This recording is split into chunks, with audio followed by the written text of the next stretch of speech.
మీ ప్రయాస ప్రభునందు వ్యర్థము కాదని ఎరిగి స్థిరులను కదలని వారును ప్రభు కార్యాభివృద్ధి అందు ఎప్పటికీ ఆసక్తులునయ్యుండుడి. 1 కొరింథీయులకు వ్రాసిన పత్రిక 15వ అధ్యాయము 58వ వచనము. నీవు దేవుని కొరకు చేసే ఏ పనియూ వ్యర్థం కాదు. దేవుని కార్యాన్ని జరిగించుటకు వెనుకంజ వేయకు. నీవు చేయు ప్రతి పనికి ప్రతిఫలము దేవుని యొద్ద నుండి నీకు లభించును. ఇతరులకు మేలు చేయము, దేవునికి మహిమను కలిగించుము.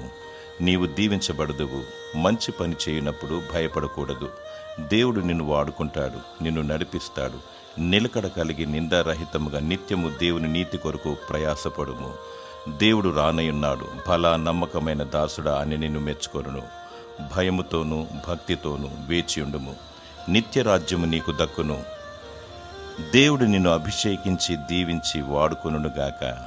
ఆమేన్.